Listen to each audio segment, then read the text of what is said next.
मेरे प्यारे बच्चों, आप सबको नमस्कार। उम्मीद है सबको आवाज़ आ रही होगी। देखो यार, एक बहुत अच्छी मुहिम चल रही है इस समय। जो हमारा स्टूडेंट है, जितना भी एसएससी की तैयारी कर रहा है, सारे बच्चों ने एक मुहिम दौड़ा रखी है कि एसएससी में जो रिजल्ट नहीं डिक्लेयर हो रहा उसके ऊपर कार्रवाई करी जाए। कुछ ने दौड़ा रखी है कि एसएससी और रेलवे के स्टूडेंट के बारे में सोचा जाए। मेरे बच्चों, बहुत सारी कमियां होती हैं बहुत सारी चीज़ों में, लेकिन एक बात है कि जीवन में आप कमियां ढूंढने में रह जाएंगे तो आगे कभी नहीं बढ़ पाएंगे, है ना। तो आज वक्त नहीं है कि इन सारी मुहिमों में कमी ढूंढी जाए और इनमें और क्या बेटर हो सकता है उस पर करा जाए। आज थोड़ा सा डिटेल में एक बात पर चर्चा करी जाए कि ऐसा क्यों हो रहा है कि हमें एक नोटिफिकेशन निकलवाने के लिए भी बार बार एसएससी के साथ मुहिम ही दौड़ानी पड़ती है। कभी हम एडमिट कार्ड के लिए, कभी हम रिजल्ट के लिए, कल को वैकेंसी के नोटिफिकेशन के लिए। ऐसा क्यों हो रहा है बार बार? ये सारा सिस्टम आपने देखा होगा कि नीट और जेई के लिए भी तो है, ये सारा सिस्टम यूपीएससी के लिए भी तो है। यूपीएससी में कैसे चीज़ें टाइम टू टाइम होती चली जा रही हैं। पहले से डिक्लेयर होता है कि लगभग 20 अगस्त के आसपास एग्जाम होना होता है। तो कैसे ये सारी चीज़ें हो रही है और एसएससी में ऐसा क्या हो जा रहा है कि ये सारी धांधलेबाजी भी हुई पीछे वक्त पे, जो अब ठीक ठाक भी हुई, उसके बाद एग्ज़ाम में डिले हो गया। मुझे कुछ पोस्ट भेजी एक बच्चे ने, और मैं अपने घर पे नहीं हूँ। अगर मैं दिल्ली होता तो मैं यूट्यूब पे बनाता वीडियो को। एक बच्चे ने भेजा कि एसएससी सीजीएल 2018 का जो फॉर्म था, हमने 5 मई को अप्लाई किया। उसके बाद बाकी सारा प्रोसेस चला, टायर 1, टायर 2, टायर 3, और ये एग्ज़ाम हमने 29 दिसंबर 2019 को हमने टायर 3 का एग्ज़ाम दिया। आज 238 दिन हो गए हैं टायर 3 दिए हुए। टायर 3 जो दे रखा है उसको आज 238 दिन हो गए हैं, लेकिन आज तक भी टायर 3 का रिजल्ट नहीं डिक्लेयर किया इन लोगों ने। आप एक बात सोचिए कि जो बच्चे अकाउंट से पढ़े होंगे कि गवर्नमेंट की अगर आप कोई भी ऑब्लिगेशन करते हो, अगर मान लीजिए आपने कोई टैक्स पे नहीं किया है, गवर्नमेंट आपको पता है कितना % टैक्स लेती? 24% टैक्स लेती साल का। यानी आपने अगर 100 रुपये गवर्नमेंट के खाते से चुराए हुए हैं तो आपको 24 रुपये एक्स्ट्रा देने पड़ेंगे हर साल। वो तो देना ही पड़ेगा साथ में अलग से।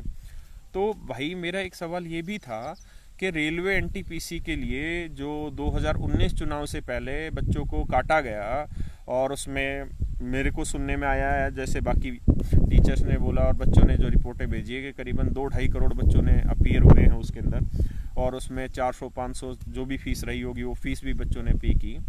तो आज उन बातों को तो बहुत टाइम हो गया। अब सरकार अगर उसमें 400 भी लौटा देगी तो क्या मतलब बना? तुम तो ले लो 24% टैक्स, बच्चे को तुम पैसा काट के भी लौटा दो, मतलब तुम्हारे लिए तो सही धंधा होने लग गया। दूसरी चीज़ ये कि हमने पैसा इसलिए थोड़ी दिया था रेलवे एनटीपीसी के लिए कि हमें वापसी मिलेगा कल को, या इस उम्मीद से थोड़ी दिया था कि पैसा हमें वापसी चाहिए। हमें नहीं चाहिए था पैसा वापसी। हमने जिस चीज़ के लिए दिया था उस चीज़ के लिए हमारा काम होना चाहिए। अगर हमने एग्ज़ाम कंडक्ट कराने के लिए पैसा दिया था तो एग्ज़ाम कंडक्ट कराने के लिए होना चाहिए। सच मायने में देखा जाए तो ये तो देश का सबसे बड़ा घोटाला हुआ कि आपने 2019 चुनाव से पहले माहौल बनाने के लिए रेलवे एनटीपीसी में बहुत सारी वैकेंसी निकाल दी, माहौल बना लिया, आज तक भी उसका कुछ हुआ नहीं।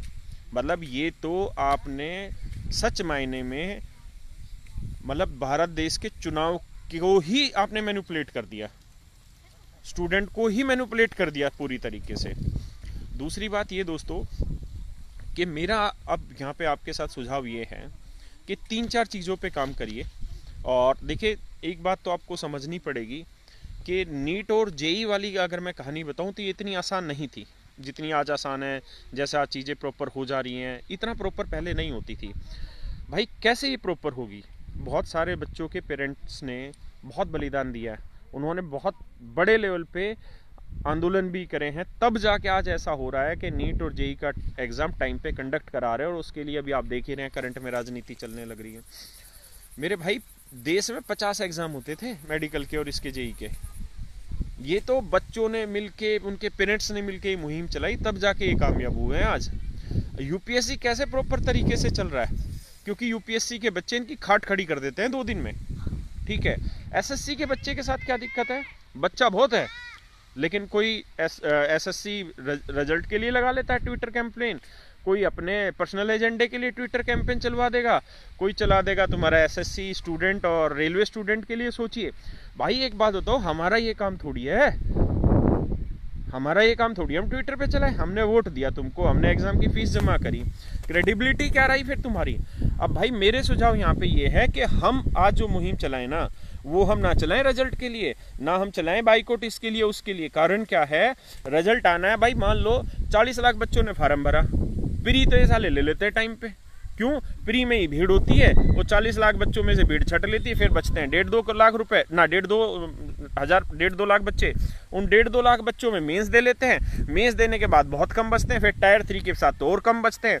यानी टायर 3 के बाद विरोध करने वाले बच्चों की संख्या ही क्या बची जो वो कामयाब होंगे विरोध में। इसलिए मेरे भाइयों करो ये कि बाइकआउट एसएससी चेयरमैन, क्योंकि हमारी जो लड़ाई है ना वो एक एक एग्जाम के लिए नहीं लड़ी जाएगी, हम बट के नहीं चलेंगे। ये तो फूट डालो शासन करो वाली राजनीति हो गई कि आज तुम चला दो भैया एसएससी के लिए, कल तुम चला दो रेलवे के लिए, कल तुम चला दो एसएससी में रिजल्ट के लिए, फिर तुम चलाओ नोटिफिकेशन के लिए। हम तो इसी में लगे रहेंगे, हम तो इसी चीज का काम करते चलेंगे। भाई एक ही लगाओ। भाई एसएससी में किसको अधिकार दे रखा है ये सारी चीजें टाइम टू टाइम करने का? ये अधिकार दे रखा है मेरे भाई किसको? एसएससी चेयरमैन को। ये उसकी ड्यूटी है भाई। वो तनख्वाह किस नाम के लेने लग रहा है? वो आईएएस है, उसको सैलरी मिल रही है। तुम बिहार में चुनाव करा ले रहे हो, कोरोना की जैसी मर्जी सिचुएशन हो। तुम नीट का एग्जाम करा ले रहे हो, जैसी मर्जी सिचुएशन हो, है ना। तुम अगर तुम्हारे फेवर की चीजें चाहिए तो तुम सुशांत के लिए सब कुछ खड़ा कर दे रहे हो, क्योंकि तुम्हें अपनी सूटेबिलिटी के हिसाब से सिचुएशन तैयार करनी है। तुम्हें महाराष्ट्र सरकार का कुछ करना है, तुम्हें बिहार सरकार का कुछ करना है।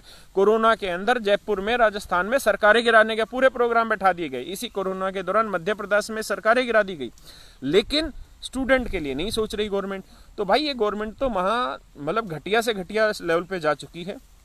लेकिन बात यह है कि समस्या है तो सबको पता है, समाधान क्या है। तो मेरे बच्चों, जितना हमको ज्ञान है, जितनी हमारी समझ है, मैं उसके हिसाब से आपको कुछ पॉइंट लिखे हुए मैं आपको बता रहा हूँ। सबसे पहली चीज़ तो, और ये ज़रूरी नहीं है कि आपको ये सब पसंद ही आए, है ना। हर एक आदमी के अलग अलग व्यू हैं, लेकिन अलग अलग मुहिम मत चलाओ, एक मुहिम चलाओ। भाई जो एसएससी चेयरमैन बैठा है ना, जब उसकी कुर्सी पे आंच लगेगी ना और उसकी कुर्सी डिगमिगाएगी तो वो सब कुछ टाइम पे करके देगा, ठीक है। और इस समय आप भी जानते हो रोड पे खड़े होकर आंदोलन नहीं हो सकता है। कोरोना का बहाना भी और कोरोना की सिचुएशन भी ऐसी है कि कोई भी जाके वो आंदोलन नहीं कर सकता। पहली चीज़ तो ये कि आप सिर्फ और सिर्फ जो ट्विटर और इन पे कैंपेनिंग करते हो, तो भाई एक ही कैंपेनिंग करो, बाइकआउट एसएससी चेयरमैन, और कुछ नहीं, बाइकआउट एसएससी चेयरमैन। हम इंडिविजुअल एक आदमी पे वार करेंगे जिसकी वजह से ये गलतियां हो रही हैं, हाँ या ना। क्योंकि अल्टीमेटली उसकी जिम्मेदारी है कि भैया तू सारी चीजें टाइम पे ला के दे, सारी चीजें टाइम पे करें। हम अलग अलग क्यों करें मुहिम? आज एक यूट्यूबर आता है और वो कहता है कि जी आज से हम ये वाला कैंपेन चालू कर देते हैं, हम सपोर्ट में है जी, करते हैं। अगले दिन दूसरा आता है जी ये कर देते हैं, करते हैं। अरे भाई कितने मुहिम चलाओगे? एक मुहिम कामयाब नहीं हो रही इस तरीके से। एक मुहिम चलाओ, बाइकआउट एसएससी चेयरमैन। अरे पैसे इसने लिए हमारे टैक्स के, ठीक है, और भाई इसकी जिम्मेदारी है, ये एग्जाम कंडक्ट करा के देगा। हम हर एक के लिए हाथ पैर नहीं जोड़ते फिरेंगे। बाइकआउट एसएससी चेयरमैन, इसकी कुर्सी हिलाओ, ठीक है। और रही मीडिया की, तो मीडिया भाई आज भी दिखाएगा रात को, ठीक है, और कल भी दिखाएगा, और आगे इस मुद्दे को पकड़ रहा है और पकड़ेगा। ऐसा नहीं है कि जो तुम्हारे टीचर्स हैं उनमें पावर नहीं है। टीचर्स बहुत बढ़िया काम करने लग रहे हैं यूट्यूब पे आके, वो जगाने लग रहे हैं, और हमारा पूरी तरह समर्थन है। हम भी इस काम को यूट्यूब पे करते, लेकिन मैं अपने गाँव में हूँ, तो मैं अभी उतना सक्षम नहीं हूँ उस चीज़ के लिए कि यूट्यूब पे करें। आप लोग इसको यूट्यूब बना रखे होंगे बच्चों ने, वो डाल लेना। मेन मेरी कहानी यही है कि बाइकआउट एसएससी चेयरमैन वाला कराते हैं। दूसरा पॉइंट ये है कि भाई हम एक मुद्दे के लिए बिल्कुल भी नहीं लड़ेंगे। हमें मुद्दे हैं, मतलब 50 मुद्दों के लिए नहीं लड़ेंगे। एक मुद्दा कि एसएससी के स्ट्रक्चर को सॉलिड करके दो। एसएससी रेलवे इन्होंने मर्ज कर दिया। बहुत सारे कह रहे हैं जी रेलवे की बात नहीं कर रहे। अरे मेरे भाई, रेलवे को छोड़ कौन रहा है? इन्होंने सीईटी ला दिया, सीईटी में सबको एक कर देंगे। कुल मिला के जलेबी थी, उसका एक गोला और घुमा दिया, ठीक है। वो गोला हम पे ही घुमा और किसी पे नहीं घुमा। लेकिन आप इस काम को करिए कि एक मुहिम, बाइकआउट एसएससी चेयरमैन। दूसरा, ये मेरा पर्सनल सजेशन है कि हम 1 तारीख को सारे लोग हम कोशिश करेंगे कि अपने जहां जहां जिस जिस गांव में रहते हैं, जहां जहां हम रहते हैं, भाई अगर हम 2.5 करोड़ बच्चा है जो तैयारी करने लग रहा है, तो 2.5 करोड़ बच्चा एक लेटर लिखेंगे। मेल नहीं करेंगे, क्योंकि मेल पे स्पैम लगाते हैं या 70 चीजें। कौन इनको पढ़ रहा है? कहाँ मोदी जी के पास टाइम दे रहा है कि ये देख लेंगे? और कौन साला ये मुहिम में वहां तक पहुंचने दे रहा है? 50 तरीके से तो मुहिमें खिंडी जा रही हैं, कौन पहुंचाएगा वहां तक? तो सब लेटर लिखो, ठीक है, चिट्ठियां लिखो, गांधी जी वाला तरीका पकड़ो, ठीक है ना। जब इनके कान में जू नहीं रेंग रही तो इनको तरीके से रेंगवाते हैं जू को। भाई सारे चिट्ठियां लिखो, ठीक है, हर एक बच्चा चिट्ठी लिखे, हर बच्चा 2.5 करोड़ बच्चा है ना, तो 2.5 करोड़ चिट्ठी जानी चाहिए, तब तो है दम। और हर चिट्ठी में 1-1 रुपए लिखो और कहो कि इस 1 रुपए को रखो और इसमें डूब के मर लो इससे पानी खरीद के। अगर तुम साले स्टूडेंट के लिए राजनीति कर रहे हो, स्टूडेंट के पैसे से तुम खेल खेलना चाह रहे हो, हर बच्चा का लेटर लिखे, ठीक है, और मैं कल ही की शुरुआत करूंगा और मैं आपके सामने स्पीड करूंगा उस लेटर को, ठीक है, और वो पीएम को एसएससी चेयरमैन को नहीं चाहिए, ठीक है, और उसके ऊपर लिखेंगे boycott SSC chairman, boycott Modi government, ये गवर्नमेंट काम नहीं करेगी तो हम बाइकआउट कर रहे हैं, और 1 रुपया लगाओ। हो सकता है कि कोई मेरे विपक्षी ये कह दे जी इससे तो 2.5 करोड़ बच्चा दे देगा तो 2.5 करोड़ मोदी के पास पहुंच जाएगा। अरे भाई 2.5 करोड़ नहीं, बहुत सारे करोड़ पहुंच लिए उसके पास तो एग्जाम से। 500 रुपए फीस ले रखी है बच्चों से पेपर की, तो घने ही पहुंच रहे हैं। बाकी 1-1 रुपया अगर हम पहुंचाएंगे ना तो उसका फायदा ये मिलेगा कि कम से कम वो इकट्ठे तो करें उसको। देखिए तो सही कि युवाओं का दर्द कितना है। और मेरे भाई हम ना करते डिले रिजल्ट का और ना और चीज़ों का, हम एक ही मुहिम बाइकआउट एसएससी चेयरमैन, इसकी जिम्मेदारी है, पैसे इसको पकड़ाए हैं, ठीक है, तनख्वाह ये ले रहा है टैक्स के पैसे की हमारी की, इसकी जिम्मेदारी काम करके दे। और कोई भी कोरोना का बहाना नहीं है फालतू का है। कोरोना में तुम बिहार का चुनाव करा लोगे, कोरोना में तुम जयपुर में सरकारें पलट लोगे, तुम कोरोना मध्य प्रदेश की सरकार पलट लोगे, कोरोना में तुम और 70 काम कर लोगे, यही काम तुमसे नहीं होगा बस कोरोना में, और बाकी सारे काम हो लेंगे। हैं, कोरोना से 1 महीने पहले तुम नमस्ते ट्रम्प चला लेते हो, पर इन युवाओं की कौन सोचे? इसलिए नहीं सोच रहे ना क्योंकि युवा बिखरा हुआ है, रोज अलग अलग मुहिम चलाता है, अलग अलग एजेंडे चलते हैं। भाई एक काम करो आज, बाइकआउट एसएससी चेयरमैन। दूसरी चीज, हर बच्चा लेटर लिखेगा, हर एक बच्चा जिसको दर्द है, ठीक है, जो तैयारी करने लग रहा है, हर बच्चा लेटर लिखेगा। हम इतने दे चुके सरकार को, 1-2 रुपए 10 रुपए और सही हमारे खर्चा, लेकिन हर बच्चा लेटर लिखो। और इतने लेटर पहुंचा दो ना पीएमओ में कि बाढ़ आ जाए वहां पे, इनको पता चल जाए कि बेरोजगार किस तरह से होने लग रहे हैं। और पता है तुम्हें क्या दिक्कत है? नीट की जेईई की क्यों आवाज उठने लग रही न्यूज में? न्यूज़ के खिलाफ भड़कने से कुछ हासिल नहीं होगा कि अर्नब गोस्वामी क्या कह रहा है या वो क्या कह रहा है, ये सारे पेरोल पे हैं, ठीक है, और जो जिसकी पेरोल पे होता है वो उसी के हिसाब से काम करता है, ठीक है। और ऐसा नहीं है कि मीडिया तरीके से काम नहीं करता, मीडिया तरीके से भी काम करता है, लेकिन संगठित होकर क्षेत्र को दिखाना पड़ता है, ठीक है। संगठित नीट और जेईई वाले होते हैं, है ना, तुम संगठित हो, किसी को पता ही नहीं है एसएससी कोई एग्जाम है। क्यों? क्योंकि हम बिखरी हुई मुहिमें चलाते हैं। तो एक मुहिम चलाओ, आगे बढ़ो मेरे भाई। अच्छी मुहिम चलने लग रही है, सारे टीचर्स बहुत बढ़िया काम करने लग रहे हैं। अब मैं एक रिक्वेस्ट सारे टीचर से भी करूंगा कि सारे टीचर और सारे स्टूडेंट, सारे टीचर का मतलब जितने भी कॉम्पिटिटिव एग्जाम्स की कम्युनिटी के टीचर्स हैं, सारे टीचर और थोड़े से स्टूडेंट, 50 से एक स्टूडेंट हो जाएं, 5 से एक टीचर हो जाएं। और भाई 2-3 महीने लगना पड़ेगा इनके पीछे कस के, ठीक है, रोज इनके दफ्तरों में चक्कर काटने पड़ेंगे। लेकिन अब ये कोरोना चल रहा है तो कोई दिक्कत नहीं, कुछ टीचर इकट्ठे होंगे और इनको एक ज्ञापन दे के आएंगे, कम से कम फॉर्मेलिटी लगे इनको, लेकिन इनको ये तो रहे एफर्ट हो।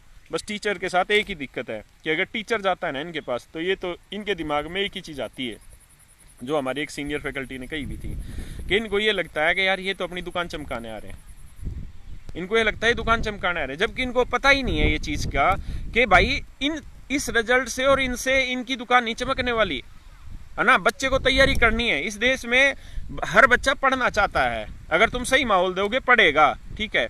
और कितने लोग बेरोजगार होने लग रहे हैं इन चीज़ों से, और बहुत सारी ऐसी चीज़ें हैं जो सच में बोल भी नहीं सकता आप लोगों को, लेकिन आप सबको एक बात करनी पड़ेगी भाई, क्या?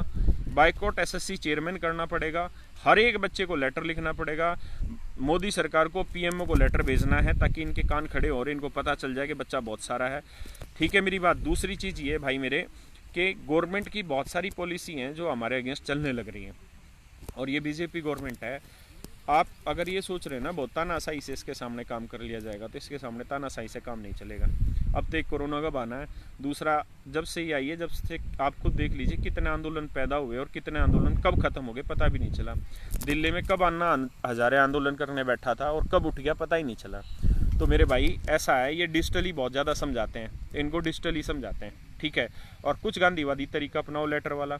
दूसरी चीज़ ये है कि हमको अब धीरे धीरे जैसे ही ये सिचुएशन नॉर्मल होती है, क्योंकि जब तक भूख है तभी तक ना कमाया जाए, थोड़ा आगे के लिए भी कमाया जाए, हमें इसके स्ट्रक्चर को सॉलिड कराना पड़ेगा। और जैसे ही नॉर्मल सी आती है ना, तो 50 एक बच्चों की ज़रूरत है और भाई 5 मास्टरों की ज़रूरत है। रोज़ इनके पीछे पड़ेंगे 3 महीने, और 3 महीने इनके पीछे लगातार रहेंगे ना। ये ऑफिस से निकले जब भी खड़े दिखे, और जब आए तब भी खड़े दिखे, गाड़ी में बैठे जब भी खड़े दिखें, और रोज इसी चीज में। भाई स्ट्रक्चर को तो ठीक कराना पड़ेगा परमानेंट। जब तक ये स्ट्रक्चर ठीक नहीं होगा ना, बात बनेगी नहीं। हमारी मेन लड़ाई जो है ना, वो एक चीज पे मत लेके चलो कि हमारी लड़ाई जी इससे है, सिर्फ रिजल्ट से है या इससे। ना ना ना, हमारी लड़ाई एक, स्ट्रक्चर सॉलिड करके दो। हम रोज रोज इस मुहिम में नहीं लगेंगे। दूसरे भाई, सारे बच्चे अपनी तैयारी करते रहो, ठीक है। इस समय कोई भी ऐसी चीज नहीं है जिसके लिए मैं आपको सजेस्ट कर दूंगा कल आज और पीएमओ पर आंदोलन करेंगे, इतने डंडे पेल देंगे कल में बुरी तरीके से। अभी वो टाइम नहीं है, थोड़ा वक्त का इंतजार कर लो, थोड़ा सा इंतजार करो, उसके बाद भाई हम आंदोलन भी कर लेंगे, सारी चीजें कर लेंगे। अभी अपनी तैयारी को जैसे प्रारूप में चलाते चले जा रहे हो वैसे ही चलाते चले जाओ, ठीक है। जिस तरीके से आप चीजों को वायरल कर रहे हो उससे करो। मेरा जो सजेशन था मैंने आपको दिया कि बाइकॉट एसएससी चेयरमैन ही हमको चलाना पड़ेगा, उसकी कुर्सी पे ही वार करना पड़ेगा, उसके बिना बात बनेगी नहीं, ठीक है। और लेटर लिखो भाई सारे के सारे। चलो मेरे दोस्तों, आज आपको मैं जो कह सकता था वो है, हम बहुत शुरुआत से इसका समर्थन कर रहे हैं। 2017 में भी हमने आंदोलन किया था और उसमें बहुत अग्रणी रहा था मैं तो, क्योंकि हमें बच्चों की समस्याओं को सुलझाने में ही हमारा योगदान है। हम नेगेटिविटी ना तो जीवन में रखते हैं ना किसी और की भी चाहते हैं। सारे टीचर मेहनत कर रहे हैं, अब सारी बच्चों के हाथ में पावर है। आप जब तक हर एक बच्चा खड़ा होकर मेहनत नहीं करेगा बात नहीं बनेगी, है ना। हर बच्चा खड़ा होकर मेहनत करो इस चीज़ को लेके, है ना।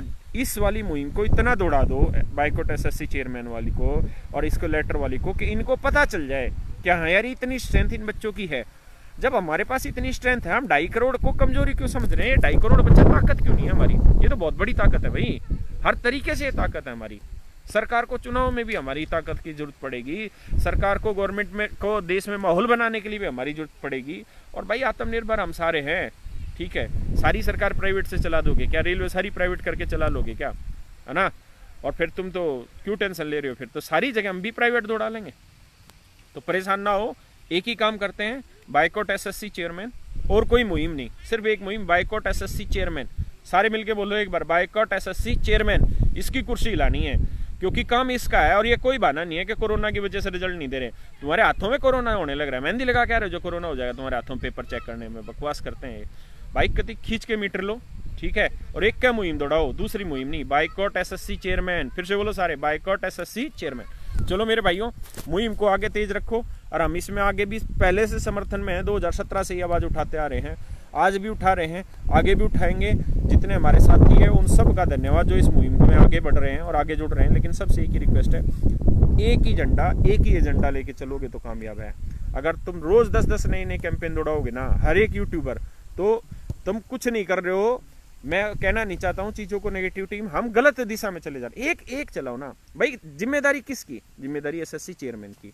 रिजल्ट नहीं आएगा तो एसएससी के तहत, कोई और काम नहीं होगा तो एसएससी के तहत, है ना। गवर्नमेंट ने तो उसको अपॉइंट कर दिया ना, अब उसकी क्रेडिबिलिटी देखते हैं कि उसको गवर्नमेंट नहीं करने दे रही, या वो खुद नहीं करना चाह रहे हैं, या क्या करना चाह रहे हैं। आज के टाइम में हर गवर्नमेंट ऑफिस में कह दिया कि भाई सारा स्टाफ काम करेगा, फिर एसएससी में क्यों नहीं कर रहा जो ये रिजल्ट वगैरह नहीं देने लग रहे। और आप टेंशन ना लो, ये कुछ नहीं, शांत करने के लिए आप रिजल्ट की वो करोगे, रिजल्ट में एक पंगा ला के आज ही डाल देंगे रात को उस पे नोटिस में कुछ भी, फिर आगे खींचेंगे। बाइकॉट एसएससी चेयरमैन, हर चीज बाइकॉट एसएससी चेयरमैन डालो, ठीक है भाई। मुहिम को आगे बढ़ाओ और मैं कति साथ हूँ और हमेशा साथ रहेंगे आप लोगों के।